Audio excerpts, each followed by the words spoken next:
Okay, I want to talk about another cultural practice, mowing. It's a big deal. It's a bigger deal than most people realize. First thing I want to say, sharpen your blades. A lot of times people use the same blade all year, they'll never sharpen it. You do that, you're going to end up getting these real rough brown edges on top of your grass. It's a rough cut, it kind of tears it.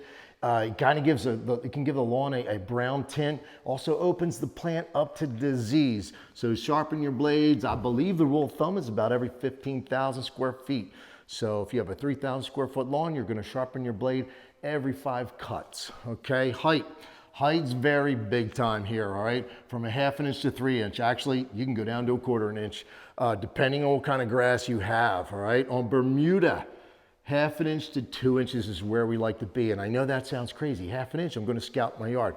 You can't do a 1/2 inch if you don't have a perfectly smooth yard, okay? Which means you have to have it rolled, top dressed, if you don't already. So depending on how much bump you have in your yard, move higher and closer to 2 inch. Most people in the Austin area probably cut their Bermuda right around 2 inches, okay? If you have Zoysia, you're gonna cut it, I've seen that cut it 1/4 inch, and I mean, it's tight. The lower you go on any grass, the tighter that grass gets. You can go from 1/2 inch to 3 inch, depending on what kind of Zoysia. So if you have emerald, you're gonna follow the 1/2 inch to 2 inch rule, okay? I don't even think you're gonna go 2 inches on emerald. But if you have, say, Palisades or Empire, all right, you need to be closer to 3 inches, more like 2.5, 3 inches. It's a thicker blade, the color moves to the top, and so you need to cut higher. Now, consistency is everything. And let's start at the beginning of the season on this one. When you come in say, April, and you start cutting your lawn, I know it sounds weird, but Bermuda, it has memory.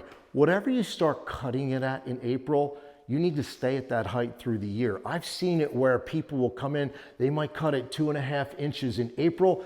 In July, they try to change the cut. Never works. They try to change the height of the cut, and it never works. That lawn is brown. They're constantly cutting the color off, and it never ever looks good. So wherever you start in April, keep that height throughout the year. The other thing is, be consistent.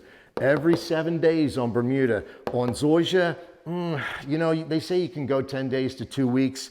Whatever it is that works for you and your lawn, be consistent. If you say you're doing Bermuda 7 days, right? And you end up going 14 days, all right? Instead of 7, so you skip a week.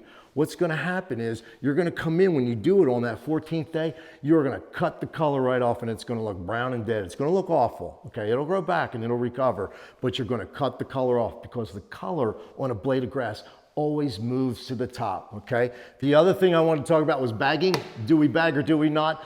I would say you bag when you are in the thick of the season. How's that? When the grass is growing nice and thick, if you don't bag, you're gonna end up with a bunch of brown grass all over the place. What's best for the soil is that everything is left to decompose there. However, it's not that great looking. So I would bag. If you can get away with a couple mulch cuts in the winter, great, do it. But during the summer, bag your lawn and take it away. Otherwise, you're gonna create a little extra thatch. You're gonna lose oxygen flow down there in the soil, and you're gonna create, and it's gonna be aesthetically not that great looking.